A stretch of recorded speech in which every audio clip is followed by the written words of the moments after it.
your film gets in and it's like a mid-tier festival, find a way to go, because yes, it's great that your film's playing there, but it's also about who you're going to meet and the contacts you're going to make. And maybe you'll meet a sales agent, maybe you'll meet a distributor. It's just about being in the place where all of these like-minded people are mingling. Welcome to Off the Lot, the podcast for filmmakers building careers outside the studio system.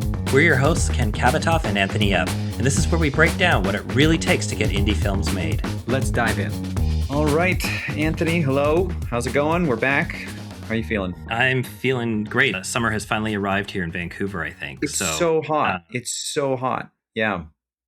Yeah. I was talking to someone the other day and they actually had to shut down production because it was too hot. Really? The condition and in the place they were at, they had to close it for the day. Yeah. Oh my God. Wow. Yeah. They couldn't get some AC in there. No, I didn't know all the details, but I guess the place that they were filming at, there's no way to keep the temperature down, and it got to a point it was just dangerous. So, wow. So they closed up shop for the day. I ran into a friend yesterday at a coffee shop who just directed a film in London, and it was a Christmas movie. And I don't know really what I can say about it, but all I can say right now is that famous actors, very recognizable actors, and one of the actors wanted to wear a fat suit in the film. Maybe he was playing Santa, who knows? But they even told him, like, it's going to be very hot when we shoot. It's summertime. And he's like, no, don't worry about it. It's going to be fine. And then, of course, they came around, to the days where he had to work and put on a fat suit, and it was unbearable. And one day he just showed up and he said, that's it. I'm not wearing it. And they're like, you have to. We've already established this. Like, you have to wear the fat suit now. Like, it was your idea. He said, no, it's too hot. I'm not going to do it. So they worked around it, I guess. But yeah. It's, you make these choices, not really thinking about the heat, but it's just getting hotter and hotter. I wonder why. This guy, my cat who's sitting on my lap now, he is loving Maui. it. He loves it. He's aptly named. He loves the sun. So for him, it's like he can't get enough of it. So. But yeah, what else can I say? Other than that, I've been, in the thick of Remnant for these last couple of weeks. VFX is going like full steam ahead right now. Every day, basically, I'm getting between 10 to 20 VFX shots to approve. And it's great. It's a lot of fun because I'm also acting as the assistant editor right now in this part of post-production. So every time VFX shots come in, I load up Avid, I cut them in to just make sure that they actually work well and there aren't any, technical glitches or any sort of mistakes like that. And then being able to just see how it actually cuts into the sequence itself helps me formulate notes. But I huge shout out to our visual effects vendors, Nice Stuff and Distillery, who do amazing work. Like Nice Stuff, they handled, I think, almost all of the visual effects for the movie The Rip with Ben Affleck and Matt Damon. And Distillery's huge as well. They do The Last of Us and other big shows. So the work that we're getting is like truly remarkable. And I just can't wait for people to see this because I'm just so used to seeing the movie in this state, and you're kind of just used to like, okay, yeah, like we're a $1.5 million, US film. But then you add the visual effects in and all of a sudden the movie just feels a little bit bigger. The production value has gone up. You're like, oh, right. I didn't know this is actually what it was going to turn out like. And it's really cool to see it all come together. That's fantastic. Do you have like a set sort of time frame that you're basically like, it's done, it's over, like when you think the full lock will be? Well, it was sort of built around the TIFF DCP delivery schedule, but it doesn't look like we're getting into TIFF. I haven't heard for sure yet. I don't have confirmation. I'm kind of assuming that we're not going to be in because like announcements have already started to happen. So typically if the news outlets are starting to report what films are playing at a festival and you haven't heard, chances are you're not getting in. So right now, though, it's still like mid-August. So we're only like a few weeks away from finishing this whole thing up. And it's going to be a mad dash to the finish line because as soon as the VFX are done, we have to go back into our post facility, finish color correction, make sure that all the color correction is done for the new VFX shots, and then go back into sound as well and adjust all of the sound for the VFX shots that are now placed in there and do a final playback of the film. So mid-August is going to be a little cuckoo bananas on my end, but I'm just stoked to have the film done at that point. And we've submitted to so many other festivals as well right now. We're waiting to hear back about Right. a bunch of major festivals, and those are the next steps. Yeah. It's a fun time, but it's also like now you're in that state of like, when are people going to get to see it? Like actually when, and that is really unknown at this moment, right? Because it all depends on when that first festival premiere is gonna hit. Yeah, so much depends on the world premiere, and you really have to protect that. And there's leeway with, like, you can have a world premiere here and a European premiere or an international premiere, and or a Canada premiere or a US. But there's ways to skin that cat. But no offense, Maui, but we're still sort of figuring that out. And so the world premiere will then affect the rest of the dominoes, and we'll see Yeah. how that all goes down. How about you? Any news on Quiet Canadians? Anything to share? Well, we're still in this phase of putting together all the financing.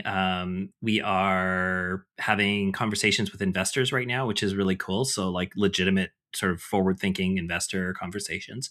And it's again a little bit of a domino thing of like, okay, so at what point does something hit enough that we're now okay, this is a go. We can start setting a date up and go.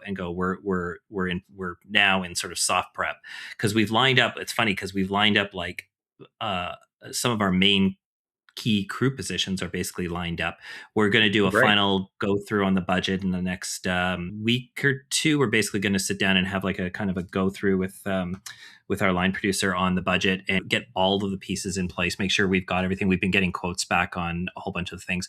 One of the things like with the Quiet Canadians is that because we're traveling with this is a bit of a traveling roadshow, but it's a traveling roadshow across Canada. Um, Mhm. so there's a whole lot of interprovincial co-production stuff that we're working out right now. So what do we Oh, need okay. from each province, and how can we take advantage of the tax credit system there, or are we just going in for a day and leaving? That's the kind of stuff that we're figuring out as well, which is complicating the financing a little bit because our tax credit calculations, they're not as straight and narrow as going like all BC kind of thing. So Yeah, right. Because we BC have has like 40%. Um, if you're a BC based company, but it would obviously be different if you're in Ontario or Manitoba or Halifax. So yeah. yeah, yeah. Yeah, and there's advantages like there's sort of that push pull of there's things we're going to get from a province that we that will offset the potential tax credit problem that it creates that otherwise would have happened had we just filmed it in BC. So, we would love to get the labor tax credit here in BC, but the idea of having the production value of this location is going to far supersede that. And also, we didn't want to contain it, or we're being a bit bold in the indie sense of like not wanting to have a contained thriller that just takes place in Mhm. BC and shoots other places for British Columbia. So there's a little bit of that happening as well. And then we had a couple of other provincial conversations with some other provinces that we're looking at could affect how a little bit of a rewrite on the script so that we can actually go to those locations and make it part of the story. So Sure, sure. Oh, that's great. Okay, awesome. yeah, so Well, lots of little things. no, that's great. And why don't we get into the main topic? We have a lot to cover today that we want to talk about here. So a Yes, for few sure. interesting things, but the big idea here is that, like, the movie business has spent the last few years telling us that theaters are dying, right? That stars don't matter and studios are only interested in giant franchises, and that independent genre films actually have nowhere to go. But the current evidence is actually more complicated based on what we've been seeing. And in some ways, it's more encouraging, to be honest. And so admissions are rising. The right actors still do create value, and we'll get into all of that. Interesting news too, a Vancouver genre producer has landed a first look deal with Warner Brothers, which is really huge and exciting that we want to talk about. And of course, Fantasia, the Fantasia Film Festival, is happening right now in Montreal. And once again, it's showing where this next wave of genre filmmakers may come from. So, Anthony, are we finally seeing the film business stabilize in some way, or are these just temporary bright spots that we're seeing? Yeah, that's something that you and I have talked about offline a lot of times, and I know I've had a lot of conversations with other people about it because, in my opinion, it all starts with what does it look like theatrically? Because I think for years we've had we've had all these streaming services come along, and they kind of cannibalized the entire movie industry. It seemed like everything was being made for streaming networks. Like, you wanted to get a Netflix movie made, or you were making a movie for Apple, or you were making a movie for one of the other maybe smaller streamers or something. And everybody came along and cannibalized, and of course made the impression that going to the movie theater was going to die. And I think COVID had a lot to do with that, I think, COVID as killed it. well. Yeah. COVID, sort of cemented the idea that we were never going to see theatrical movies recover the way that they had been before. But I think they were already on having a problem before COVID hit. Like, I don't remember. I remember there being box office problems before COVID hit. So just to take a look at the numbers right now, though, it's middle of 2026 right now, and the theatrical gross right now is running about 15% higher than what it was last year. So, if you looked at any other industry and you saw 15% growth in a sector, you'd sit there and think, well, this is an indicator that something is getting better, that the industry is improving.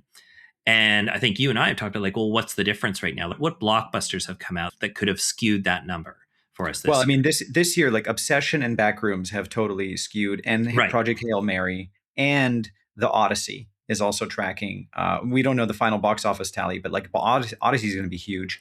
But those three films, Hail Mary, Obsession, and Backrooms, have proven that like theaters are around right now. People are going to the Yep. movies, and I mean the fact that like you said, we're halfway through the year, and right now intelligence is estimating that $349.4 million in admissions has occurred so far from January 1st to June 28th, which is 10% above the first half of last year.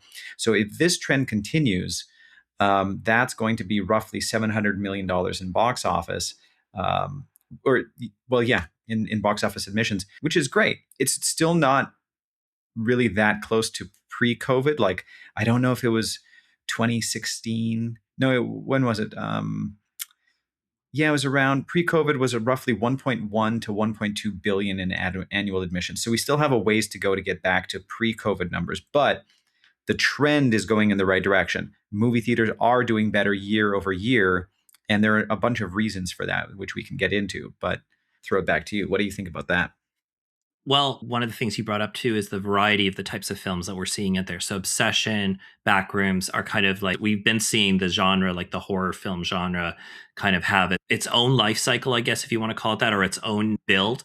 And I think that a lot of that also stems from, it's coming from the younger generation. It's coming from people who didn't grow up necessarily watching movies. So it's coming from teenagers and early 20s folks who were traditionally, way back in the day, those were the primary drivers of the box office, right? Like, those were the people going to the theaters, and they Yeah. stopped going for many years. And so now I think they're starting to see movies that they want to see. Like, they're going to Obsession, they're going to Backrooms. They also are going to see Project Hail Mary, and they're going to see the Odyssey. They're going to see all the bigger films that are coming out as well. So, the Odyssey is obviously doing really well. It had a really good, I think, a really good opening weekend, and it's a different experience. I mean, we're not, as independent filmmakers, we're not making IMAX films, but that's a definitely different type of experience. But Backrooms and Obsession and those kind of films are in that indie genre spirit. But also in all of this, it's one thing that we have to be conscious of is the difference between box office revenue and actual like butts in seats and actual admissions, right? And so because year over year, I mean, just in inflation alone, this is how you can why you can compare box office numbers, and everything kind of seems to be working out and going in the right direction, is because with inflation, ticket prices go up, and so therefore this movie makes this much more money. But that doesn't actually mean that more people saw the movie in a way. And Right. this is especially true because with IMAX tickets, right? There's a major surcharge, and so can we be sure that just as many people are watching IMAX movies or movies that like all of those other premium seats, right? That like 4DX and whichever one throws the water in your face and smell-o-vision and you know what I mean, like the 3D and all this other crap that's out there. All of these tickets cost more, and even country to country, it costs a different amount. I think the average IMAX cost in the United States is $18 a ticket, where here it's 25, 26. I think that the Yeah. VIP theater seat here is about $25 to see a movie. I think in Canada in general, we're paying more for a movie ticket than in the United States. So these are things to be conscious of. But in general, ticket admission sales have gone up. So like more people are going to the theaters right now than last year and than the year before. One of the other things, and just to piggyback on what you're saying about like the types of movies that are out there, is like the Marvel fatigue is a thing. Star Wars fatigue Yep. is a thing, right? So like the audience hasn't really abandoned theaters, right? It's just that the pipeline broke, and the movies also that were in that pipeline just weren't what people wanted to see. People are just getting tired of that. And so when we can deliver interesting new films, people actually go out to see that. Like The Invite, Olivia Wilde, The Invite is doing really well. Hmm. The Drama with Robert Pattinson and Zendaya, that grossed over $100 million. Even Steven Spielberg's movie, Gen Z didn't show up for that one, but the millennials and Gen X did because of Spielberg's name recognition. Spielberg. But Yeah. Spielberg, exactly. So audiences are finding what they want to see. And I think it's like it kind of comes down to the business works better when there's just a constant product of like interesting movies, right? So if it's one massive hit, um, followed by a bunch of duds or Marvel or something like Obsession and Backrooms came out at the same time that Mandalorian and Grogu came out. And that film actually kind of flopped in the end. Like it still made a lot of money, but comparatively it didn't do that well. So it's like, could we go back to the 90s in a way where it's like every weekend it felt like there was a classic movie coming out? You know what I mean? Yeah. Yeah, and that's where I think that the audience problem was not that people didn't want to go to movies. It's just that there wasn't a good supply of them to go Yeah. see. And if your one thing every year is your Marvel movie or something like that, yeah, like that movie's going to probably do well, or if it's made well, it might get an audience to it. But that's it. You're getting kind of people going. They go for that one movie, and then they're not coming back for another year or something. What I think it comes back to is when movie theaters become a thing that you just do on a regular basis, like when it becomes habit forming, when the Yeah. idea of you and I sitting down and looking and going, what's playing this week? What am I going to go see this week? And that, I think, it seems like a new idea that's sort of coming into the ecosphere. And I think it's drawn from the idea too that I don't know how you feel about this, but it does feel like we're getting a sense that of actual theatrical windows again, where Totally. um, where studios are holding back on the streaming rights for at least a few months. They're releasing the film in a theater, and they're just draining that rock as far as they can go before it's going to get into streaming again. And that's where you're seeing that traditional approach, which is, we go into a movie theater. That's the only place you can go see it. The demand is there to go see it in the theater because you don't want to be left out of the conversation. If you haven't seen Obsession, you haven't seen Backrooms, and you haven't seen eventually, if you haven't seen the Odyssey, like you're missing out on the current conversation that's going on out there, right? Everybody's talking about these movies, and you want to be a part of that. You've got a bit of FOMO, but you can't just stream it. A longer window creates an urgency to see the movie. And so, Mhm. a longer window is just generally better. As theater owners would say, like, what's the ideal window time? The longer, the better. If the movie's just in the theater, it's better for them in general. And some interesting stats that like 32% of an audience attends a movie within the first 3 days of its release. 67% within 14 days, and 88% within 30 days.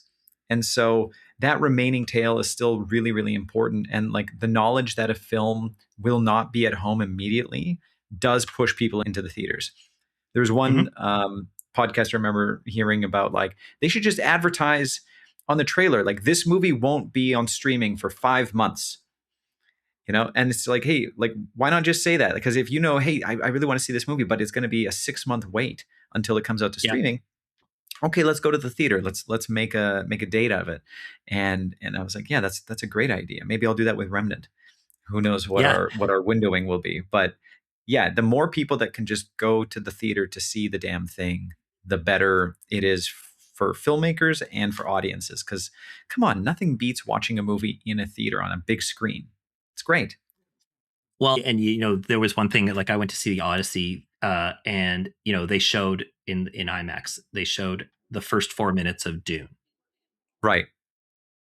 and so there were people there, I think, who literally went there to see the first 4 minutes of Dune before the movie started. They stayed to see the Odyssey, but really they were there to see the first. So there's Well, this I'm hype super build as stoked about well. that movie too. Yeah. Yeah, like there's the hype build that you used to get that I remember like when you saw the first trailer for, you know, I know we have Star Wars fatigue, but when you saw the first trailer come out for the next movie and it was like 6 months before the movie was going to come out, Yeah. and that's the kind of stuff where it's like you've got to build that. It's like you've got to build that anticipation now for the next thing. So like, I mean, this sort of is like for indie film, what does this all mean? Is it's that, yes, the window is important, but I think also like the hype for the window is important. Like you can't just sit there and send out on Tuesday, oh, our movie's playing starting Thursday. Let's get as many people out as possible to go see it Thursday to Sunday so we can keep the theatrical going as long as possible. It's almost like you have to hype that up a bit. And that's where obviously the advertising dollars come in and everything like that. That's where marketing necessary. But that's going to be, I think, the new way for independent films to kind of get themselves out there is having that leader time that sort of like builds anticipation. And maybe that comes from film festivals. Maybe that comes from you having a couple of film festivals that people are like, this is a great movie. When's it coming out in the movie theater? And then having a date that people can actually like circle on their calendar. Yeah, I wonder what that would be like for an indie film, because like Obsession Obsession did well at Midnight Madness, and a lot of people who saw it there knew how great it was and told people about it. But I don't remember any big like marketing push really coming out of it. It was just this kind of groundswell of, I guess there was like social media talk about it, and maybe the clipping thing that we talked about a couple weeks ago.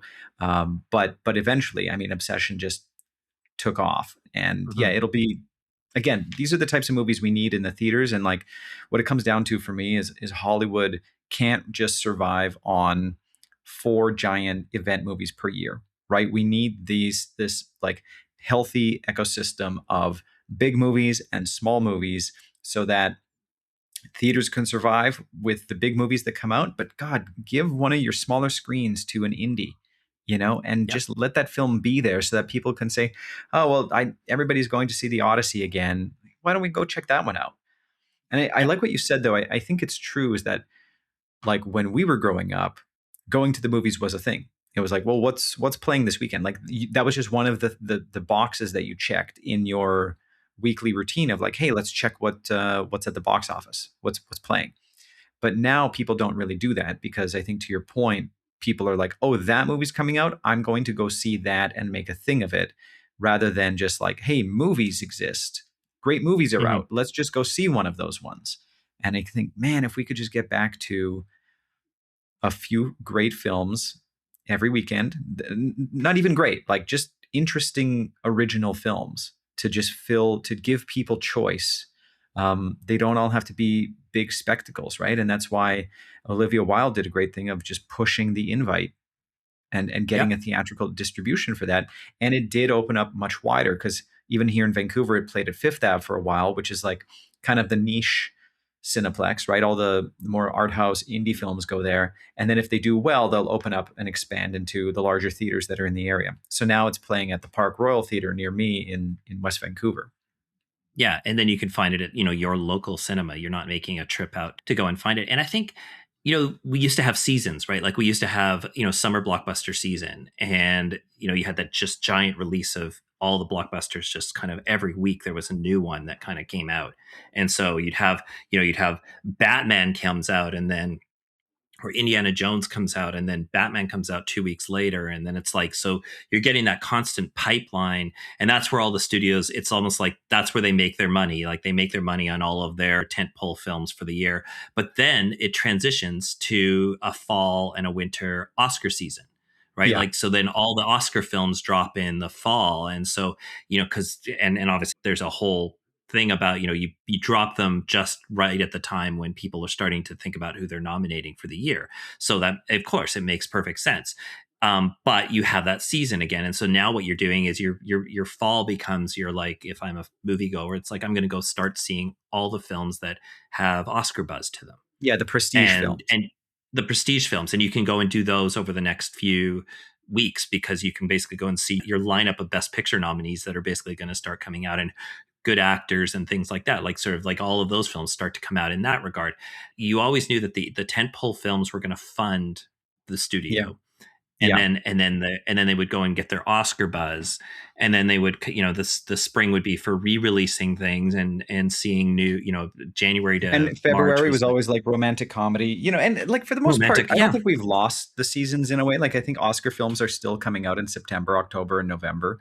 Um, but it's just that it's been more difficult for those films to break through because people haven't really been going to the theater as much. So we don't have the hopefully this year habits.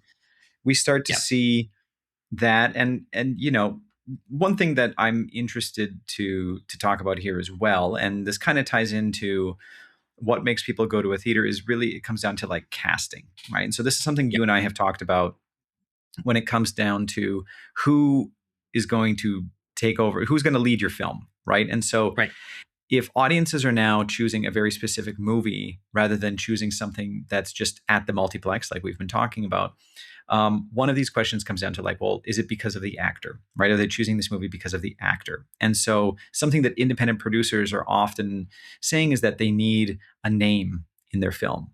But there's this enormous gap between being an actor whose face looks familiar and an actor whose attachment actually changes the financing structure of your movie. So sales estimates, right. distribution interest, or even perhaps audience behavior. And so I guess just to break it down, there's like different categories of actor in a way to one way to look at it. So there's kind of like the market moving star, right? So there's the small group of actors that can materially alter financing for you, pre-sales, minimum guarantees, theatrical interest, or uh, any sort of platform value. So we're talking like A-listers. If you can get Leonardo DiCaprio to do your indie film, you will find distribution. Okay, he's a market mover. There's also like genre or very like territory specific actors. So these may be meaningful actors in like the horror genre or action genre, perhaps faith, family, or even just particular foreign territories where maybe we don't know the actor here in Canada, but in Germany, they're huge, right? That's a Yep, possible way to look at casting. And then just simply a recognizable face, right? So this just adds credibility because the audience sees that actor or actress and they're just like, oh, them, I love them, that's the guy from the thing, that's yeah, the he's guy from great, the okay, thing. well, Yeah, if they got the guy from the thing, then I'll watch this movie.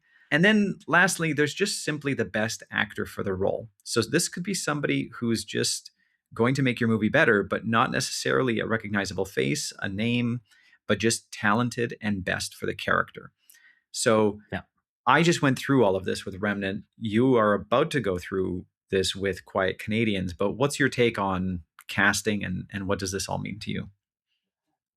Yeah, and that's the thing. It's an incredibly loaded like subject, because I've also, I have lots of conversations with people who have had films I've worked on where they've had that recognizable star or someone, a name from a thing that you recognize, and now I'm watching on the back end of how their distribution is going, Yeah. and it is hit and miss with a lot of this stuff, right? Like, there are names, like I worked on a couple of films over the last few years where like the names are people like I could tell you who they are. I could, without even having been in the film industry, you'd know who they were. And I thought, well, for sure this movie is going to do fine because you have these guys in it or you have these people in it. And finding out now, it's just, they're not selling, they're not making money on the far end the way that you thought that they would when you first signed up for it. But I'm also looking at films like Backrooms and Obsession and so on. I would say they fall into the recognizable face to best actor for the role Well, category. Backrooms for sure. I mean, Yeah, definitely. But Obsession, they are unknowns. I mean, Curry Barker unknowns. and Tomlinson, I always forget his name. But I mean, they had a following because of their YouTube stuff. But the actual actors in Obsession, I mean, I didn't know who Indy Navarrete was. Now the world No. does. Great for her, but I didn't know who she Yeah, like was. she's getting Marvel roles and offers now, but that's the thing. Is like, so that was best actor for the role, but also the budget was low. Like it was a low budget film, which meant that people had, for when you're making a film for $750,000 Yeah, or less, you're making a film that people are taking a flyer on and everybody's kind of hoping it hits, but it's not like everybody's sitting there going, this is going to be a big hit. Because if it was going to be a big hit and everybody knew it right from the start, it would be financed more heavily. If it was such an Yeah, obvious play, like if you had Leonardo DiCaprio in that role in Obsession, you know that film's going to sell. So that yeah, budget would have gone up, and the movie would have been made differently, and it might not have even been as good. It might not have even been as recoupable. So that's the funny part, is that the big star might not have made that movie better. It might actually be doing well because of the fact that these are unknowns and they just knocked it out of the park with their role. that's right. And so I look at movies like that and I go, okay, well, where's the proof there that you need a big star to make a movie sell? You need somebody to get the money in at the beginning, but that feels like almost like you're betting on reputation. You're not betting on actual value. Yeah. I mean, so here's what happened for me. Um, when we set out to do Remnant, over a year ago now, our very first pitch for the film was like, this is a $1 million Canadian film. It's going to star unknowns because horror can traditionally do well that way. I mean, look at Obsession. We weren't going to have any names. We were going to do this just like bare bones, run and gun, skeleton crew style and figure it out because we just thought that raising enough money to get a name in it would be difficult. And one of the first investors that we met with was they wanted a name. They're like, well, we just think that it would be easier to sell down the road. And like, they're not wrong. That's how people think. That's how distributors think. To some extent, Mhm. sales agents do want some sort of a recognizable face. And long story short, we added more money into the budget to get a quote unquote name or recognizable face. But it's not just their fee that raises the budget. There's also all of the costs associated with hiring that person. So all of a sudden, there's travel, hotel accommodations. Okay. You're now Mhm. working around their schedule because if they are famous, they're probably working on something else and Mhm. they have a window of time to work with you. So now you have to figure out, well, can they even do this movie at this time? Oh God. Okay. Now we only get them for 4 days and it's 2 days here and 2 days the following week. But we have to now fly them out to this other movie and then fly them back. So now we're holding a hotel for maybe 2 weeks. There's all sorts of different ways that this can go. There's insurance costs. You're giving away creative approval sometimes, certainly in terms of like Yep. wardrobe and makeup and their look, publicity, marketing approval, right? For any Yep. behind the scenes stills or promo material, they can get involved in that. There may be costs that are associated with the actual world premiere and red carpet screenings and any sort of festival play. Now, the distributor traditionally handles a lot of that stuff, but it's something that production might have to carry and you might have to pay for. So all of a sudden, that 100,000, 200,000, $300,000 fee that you're paying this person for your indie film to come and work for a few days, that's now gone up, by quite a bit just because of their involvement alone. Oh, by the way, trailer, right? So if you're thinking, okay, we're gonna just do this like run and gun skeleton crew movie, and then you have a star on set that's used to getting a trailer. Okay, so now you have to bring a trailer, a star wagon for them to spend their days in when they're not shooting, when they're not actually on set. And then guess who has to bring the trailer in? A transport team. And then Yep. they're probably not going to drive themselves, so you're going to have to hire a full-time driver, Yep. like a teamster, to be there full time. And that's $800 a day if you're going union. You know, so Yep. there are all these different costs associated with that. And does it Yeah. actually And help your film? Well, I mean, it's arguable. Look, I'll just finish by saying with us, as soon as we got Kim Coates, everything became easier. As difficult as Mhm. it was to just negotiate the deal and figure all of that bullshit out. And again, Kim and his team are lovely, but like it's just a it's lot of it's information that you have takes to. time. Yeah. It takes time. Yeah. But as soon as all of that was done, and I could say we got Kim Coates, everybody, everybody was all of a sudden like, oh, this is a real movie. Yep. Like, Yeah. and everything just became easier. And that's where it comes down to, is that it's the validation of the film itself, because someone who makes films or who has made films has agreed that this is a film worth making. So there's a little bit of that back end confidence that comes from having a recognizable name, a Kim Coates or something like that. Like Kim Coates, or people like that are like really good actors and have done some amazing work in some amazing projects that many people have seen. Um, but they're not Tom Cruise, right? Like they're not in the $60 million a film kind of category. So those are the kind of people who give legitimacy to your project. But they do come, like you said, they come along with theirs, but not necessarily drive sales, right? That's, but not I think, what necessarily drive sales. Exactly, exactly. exactly. That's the thing is like you're not see they add legitimacy and they maybe add the elevated factor of maybe your distributor and your investors are a little more interested in helping get this film made because they see the value at the end of it. Now the question is becoming, what is that translating to down the line, aside from the prestige factor of having had these people in your film? And that's something where you talked about red carpet and festival and premieres and things like that. Like if you get into a film festival, the value is in having them be there. Like that's a big value added factor because that's how you'll Yeah. probably fill up a theater. Maybe is that people will come and go, oh wow, there's a movie with this person in it. I'm going to go see it at that film festival. So that's going to add some extra juice to the publicity of getting people into the theater to watch the And even film. just getting into the festival itself, the programmers might just say like, "Oh, it'd be great if he or she showed up. Yeah, let's Yep. play the movie." Right? Yep. So there is all of this thrown in. So like for Quiet Canadians, like we look at it the same way where we're like, someone was asking us the other day, like, who's your Canadian Sean Connery? Because Mhm. we're casting for a Canadian spy. And it's that's the thing is that, and but then Sean Connery wasn't Sean Connery until he was James Bond. He was Sean Connery, and I mean this is the '60s. Things were maybe a little bit different then, but nobody would have. If nowadays you might not have cast the same way.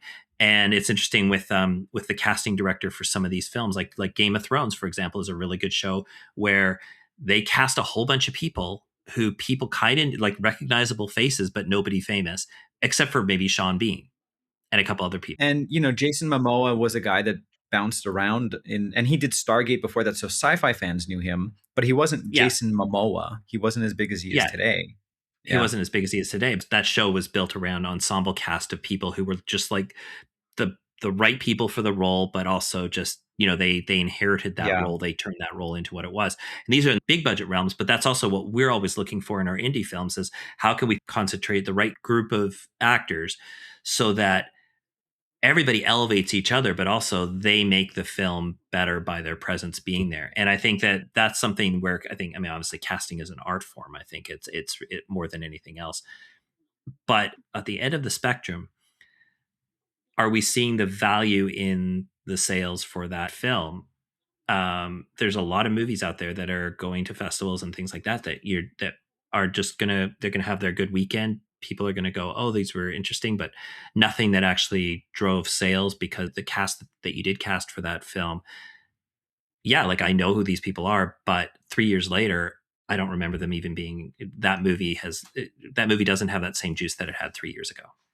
Yeah, in recent discussions that I've had with a casting director, a producer, um, I think the general consensus was that it's all crap. That a sales agent can give you a number and say, "Hey, if you can get this person, we believe we can sell the movie for $600,000." And then, I mean, that's how it would typically work, right? In the past, is if you would have your star cast or your dream cast at that level, and you say, okay, if we get this person and this person, the sales agent says that we can collectively sell the film with them attached for about $1.3 million. And then, if that's something if that's a number that you could work with, you can then pre sell off of that essentially and raise money against that and borrow against that with private equity lenders. And you can kind of put the movie together that way that you're going to pay X amount for these stars. The movie's going to sell this. So technically, you're going to come out on top and everybody's going to be in the black before the movie even comes out.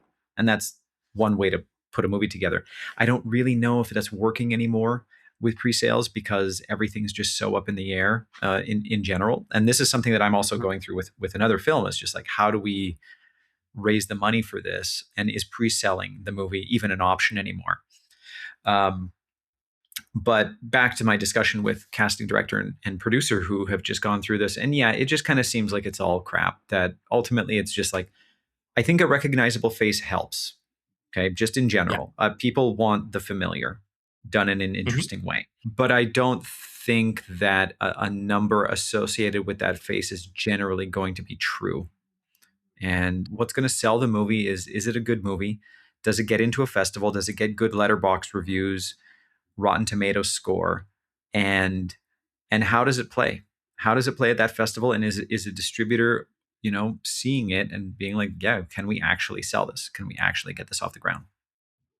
Yeah, and I think that it comes down to like safe choices. So you were talking about, there's people who sell faith-based films. There's people who sell horror films. There's people who kind of are like if you have X person in your film, you can probably get your, $1.5 to $2 million feedback or something like that.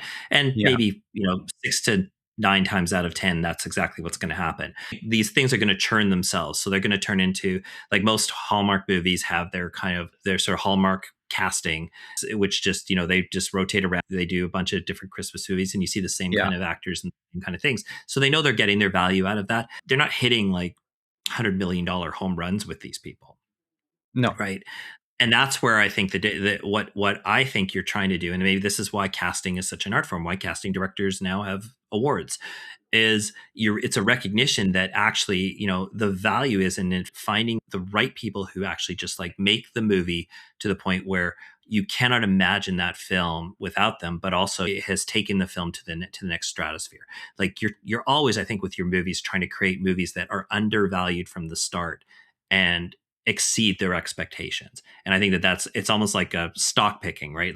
You're trying to make your yeah, film for the value that nobody thinks it's worth, or nobody thinks it's worth more than what it is. You make it for that and you hit it out of the park because yeah, it just goes. It just works.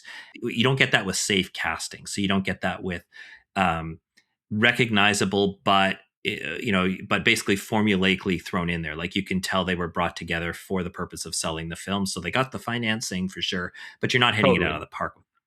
And if the And so I think chemistry that, isn't there, you can tell, and then that will, that'll diminish your film rather than elevate it in some way. And so yeah, casting really is an art form. It is putting these pieces together, and you're not sure if it's going to work or not. But you just hope that that's why we do, screen tests and chemistry reads, and just to make sure that these people actually can click on camera. Because also, talking in person is different than talking on camera, and just the yeah, camera sees certain things and picks up certain elements in their chemistry, and it's magical, and that's part of the yeah. process. But yeah, Auditions give you, screen presence sometimes, but they don't necessarily tell you the whole story. They can give you a little bit of an idea of what the screen presence of a person is going to be, and then of course watching past work will give you an idea of their screen presence. But yeah, you need the chemistry. You need to see what they look like in certain wardrobes that you think are going to be like hero wardrobes for the film. And like you said, like the poster stuff and everything like that, which there's a whole logistics around gallery shoots and things like that come into as well when you get big stars on there, because you have to structure your entire photo shoot around their schedule, not yeah, around what might yeah, be best for the film. But at any rate, like yeah, like you've got to do all of that time. And I almost think like we don't spend enough time maybe necessarily in our indie film process doing that work of like, let's really spend the time casting so we make sure we get the right chemistry and the right mix of people to make the movie, because it doesn't all have to be star driven. um, but maybe having that one person who kind of can, uh when you see their name on the top of the poster, you're going to go, oh, okay, I've seen that person in things before. yeah. Well, one company that I want to talk about that's very good at casting and producing films, and is also Vancouver based, is Oddfellows Productions, run by Chris Ferguson. And over the last few years, Chris has been killing it with. I know a couple people over there, Chris and Kensui and Marlena Ma, and they've just been crushing it. I mean, most recently they did Long Legs. That was a big hit for them. But then also Backrooms. That's really, I think, put them on the map. And of course, they have other great films besides that, but they've been working with Oz Perkins for the last few years. Chris also has a company with Oz called Phobos. And, they're working on Long Legs too. And they did The Monkey, and well, I think there was like one, oh, Keeper. Oz has a few films that they've all done together. So most recently, though, Chris and Oddfellows have inked a first look deal with Warner Brothers, and Basically, Variety reported this a couple weeks ago. And what a first look deal, it just means that Oddfellows is like has to automatically bring a project to Warner Brothers anytime that they want to produce something, and Warner Brothers has gets first dibs essentially to produce it or not. But what's also great about this first look deal is that Warner Brothers is going to supply Oddfellows with productions as well to bring to Vancouver as a service company. And so Oddfellows is now working and working with Warner Brothers to um, fill their pipeline with Oddfellows productions, and it's just really good, I think, economically speaking, for the Vancouver industry to have a domestic production company like this have a pipeline into Warner Brothers. But what do you think about all this? Yeah, and it's built on sort of the model that you and I have talked about. It's like, small wins create bigger wins, create a body of work, create the next thing. Like these are not, Oddfellows has been around for over a decade. Like Yeah, it's not a one yeah. hit wonder production. They were making lots of projects before they partnered up with Oz Perkins and things like that. Before that all happened, there were lots of other projects that they were doing, and they were having all of these tiny hits and proof of concepts and things like that. Some of them were big in ambition, and some of them were very tiny little, sort of psychological thriller style films that could be contained and done and deliver experiences and deliver films that people wanted to watch that didn't necessarily have tentpole economics. Kind of coming back to what you and I were just talking about with casting, like they weren't casting big names, they were casting recognizable names, they were casting names that people kind of recognized but didn't necessarily. You weren't going to sell a movie off of any one thing. They were just basically building their brand on concepts and good production and movies that kind of had that looked Well-made really good. movies within budget that Well made had, movies. had the whole all the pieces figured out, just like everything that we're doing with our films. They've just been around longer and they have more contacts, but it's just putting the pieces in place correctly and getting a return on this and enough to make the next film. And they were sustainable this way. But you're right; it's been one incremental step after another, and now they've gotten to the point where, yeah, they're a heavyweight. It's great.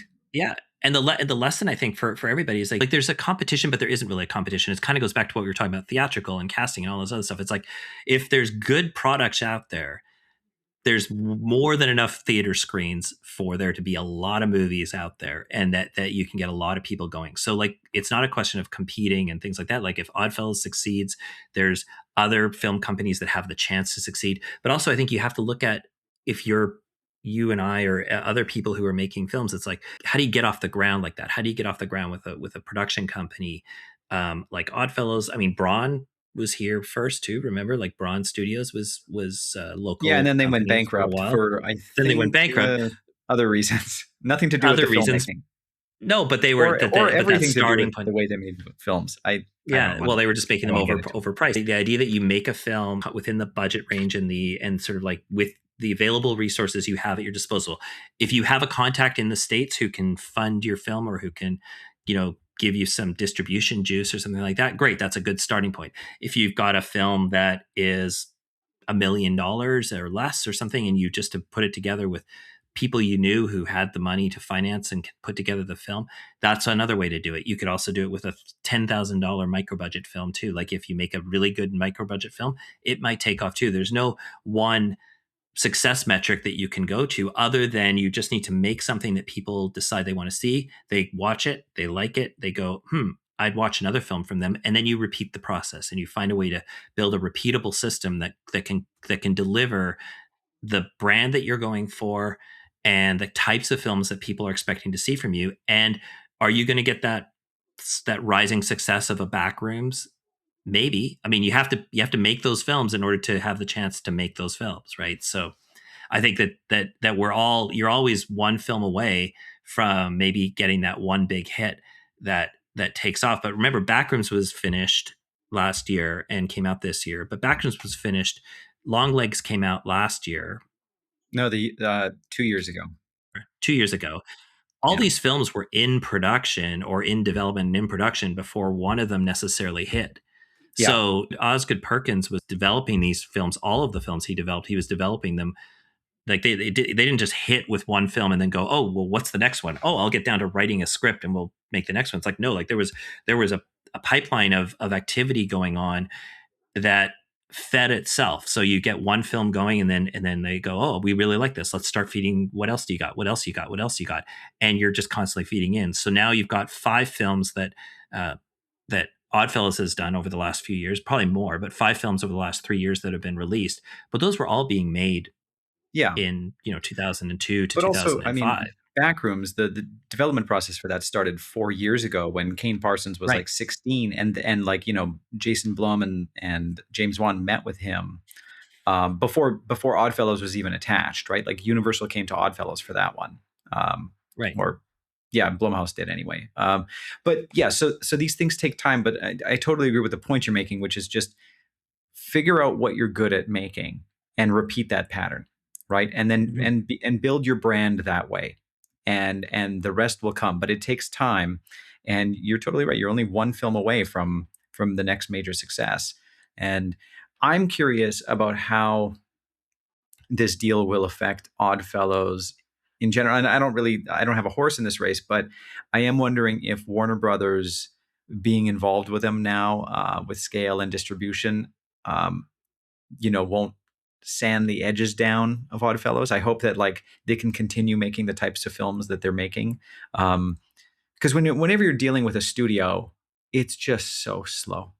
Everything is Yeah. so slow. Development, notes, you have larger budgets, safer casting perhaps, right? And just pressure towards getting IP. So I just hope that Chris and the team can still sustain what they're doing and maintain that Oddfellow spirit. But it's a first look. It's not like an overall like, it's not as all encompassing as other potential development Well, deals. and what I always think to myself is when you see this kind of success for a company that is kind of doing it in a way that you wish you would like to emulate in a way, that what happens is that they've gotten their budget levels up to the point now there's a missing piece now. So all those million, $2 million, $3 million movies that they were doing a while ago, they're not going to be playing in that field as much anymore. So now there's open, fertile ground for new artists to come in and try their hand at stuff, because the model is being proven.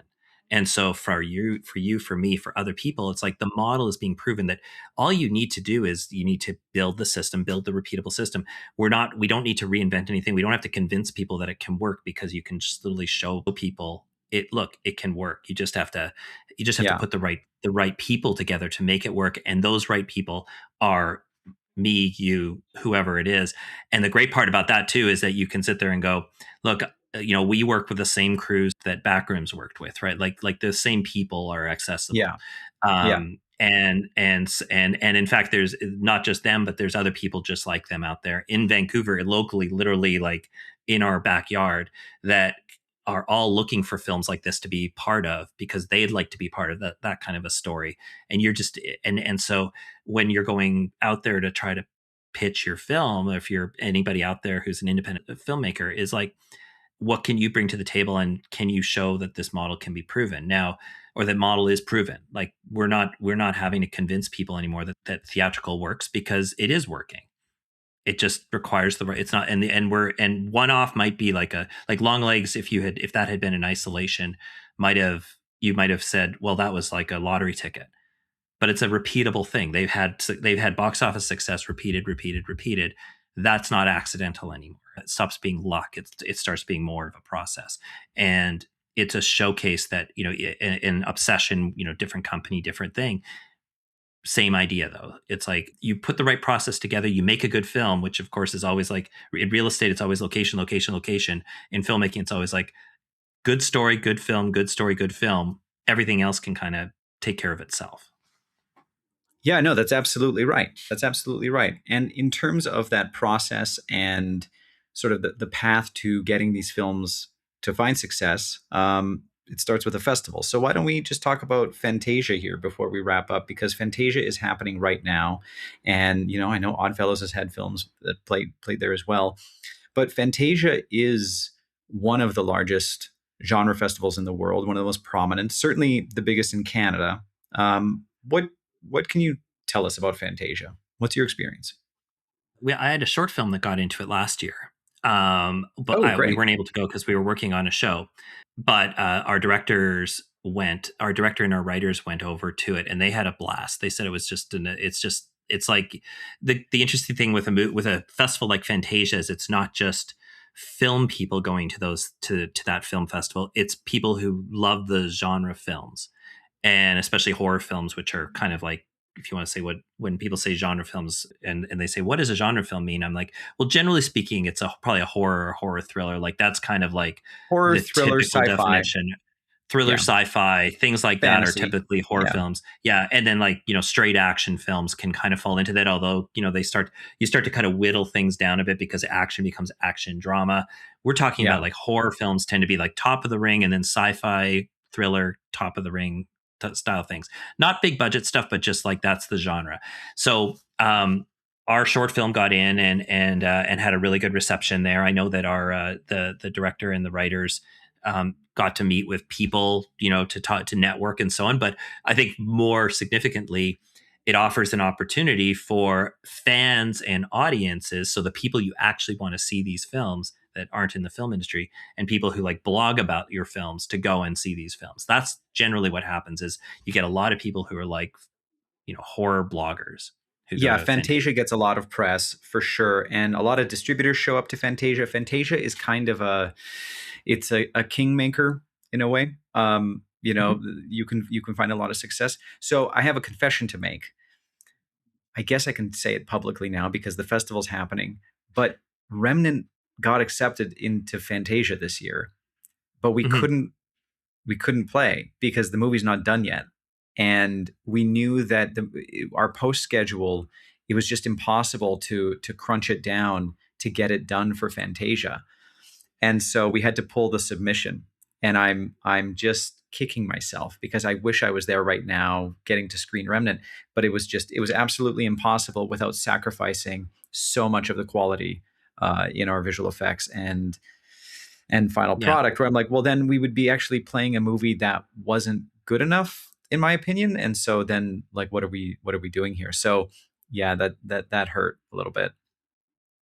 Well, I mean, it's interesting with film festivals in general is that the film festival you want to go to, you're kind of timing the finishing product of it to the application, and to, like, having the right optimal time to get it in so that it's available to watch. So, for example, Fantasia, it's in July. That means you have to kind of reverse engineer the when you're making the film to a certain time frame so that you can actually make the film, cut it, get all the visual effects, get all the post production done, and have it ready to go for that film festival.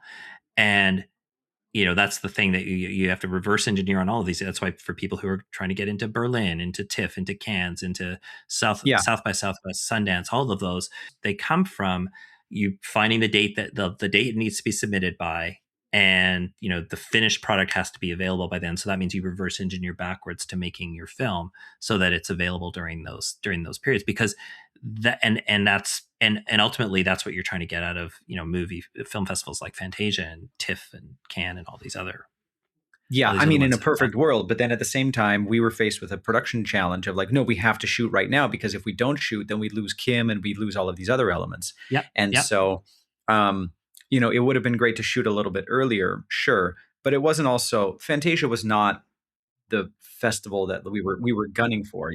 I mean, if anything, it would be TIFF, and then there are some great festivals beyond TIFF, like Sitges and Fantastic, et cetera, and like other great festivals in Europe.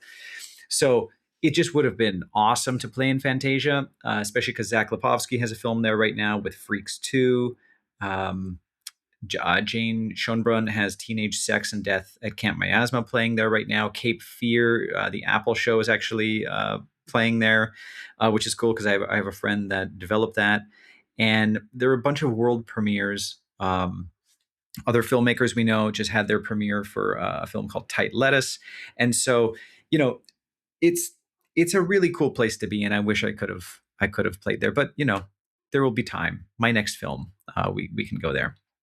Yeah, go get your next film into Fantasia. But what's the purpose of the film festival in the first place? It's to build buzz and to get people to watch your movie, in an environment that's supposed to be a little more fun and celebrative, right? So obviously you want to attract distribution, you want to attract the right people to see your film because then they can help finance your next film. So this is kind of like your calling card. Um, the main focus then for film festivals is just making sure that people go to see it. I mean, there's a lot of people who apply for film festivals and don't go. It is ultimately a networking opportunity, right? And like Right. that's the other thing about film festivals in general. If your film gets in and it's like a mid-tier festival or certainly top tier, but like find a way to go, because yes, it's great that your film's playing there, but it's also about who you're going to meet and the contacts you're going to make. And maybe you'll meet a sales agent, maybe you'll meet a distributor, maybe you'll meet, another filmmaker, a potential writer that you can collaborate with, a director that you can collaborate with, like somebody. It's just about being in the place where all of these like-minded people are mingling, and that's really the point. Yeah, it might be the only time you ever get a chance to see your movie in a movie theater. Like that because Yeah, it might be hard to get a theatrical distribution for your thing, and you might not be in a place where you can go see it even if it does get theatrical.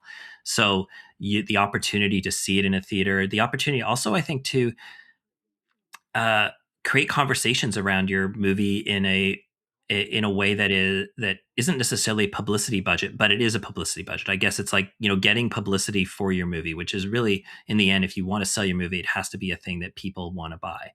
And your friends and family aren't going to be the ones who necessarily help, you know, bring the box office to the level it needs to. So the festival is the one place that you can get some free publicity, free-ish publicity for your movie if you do it properly. And if it's Fantasia or it's another one, the more prestigious you can find, the I guess the better. But most importantly, if you can just get people to fill seats and come out talking yeah, about your film in a positive way, I think you get a win out of that. no, absolutely. But on that note, the common thread across all four of these stories that we wanted to talk about today is that the market is still rewarding clear value, right? So theaters are working when audiences receive enough movies worth leaving their home for, and it is expensive. So the movies better be good, but they are getting better, and there's more options now. Actors do matter when they provide some sort of measurable creative or commercial value to the movie. I think that recognizable face thing does help at the end of the day. And then it's Mhm. just great to see that Oddfellows earned some, built a great studio relationship, and they've, they've been so disciplined, and they just have this repeating pattern of making great movies, and it's great to see them pay off. A Canadian company working with an American studio, it proves that if you just keep going, it's possible. And then yeah, on the film festival front, like Fantasia is a very influential film festival. I'm very excited to see what comes out of this year's group of films and the deals that are being done and the distribution paths that are being taken for these films. And so it's been a very interesting couple of weeks, and we'll just keep monitoring all of this stuff. Yeah, and if there's an overall feeling to come out of this, it's that it's not just Hollywood's game anymore, right? Like all of these things we're talking about right now are coming out of people from all over. Like you Yeah, don't need to be in LA to make this happen. Vancouver is a hotbed, but Vancouver is its own.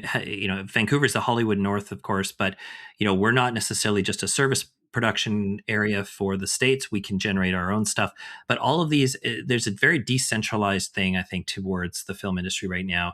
The stars don't have to come from LA. The stars can yeah. come from wherever you can find. You could find them in a theater, so in They a don't even live in live LA theater anymore. somewhere. Half of Yeah, them. they don't Yeah, even live in LA anymore, and the filmmakers don't live in LA anymore, and the theaters are all over the place, and the production hubs are all over the place. You can make movies anywhere, and you can make them with whatever you have the ability to make. And if you're in Vancouver, there's recognizable models to follow. But anywhere you go, you can kind of make your own film industry. I think just by keeping at it and telling a good story and finding a way to get people to see it. absolutely. All right. Well, on that note, we'll see you next week. See you next week. Have a good one. You too. Okay, so that's it for this week's episode of Off the Lot. We want to hear from you. If there are any topics you want covered or any questions you'd like answered, please email us at podcast.offthelot@gmail.com. You can also find us on Instagram and YouTube. Our handles are in the show notes. Be sure to like, follow, and subscribe. And share this with your friends. See you next week.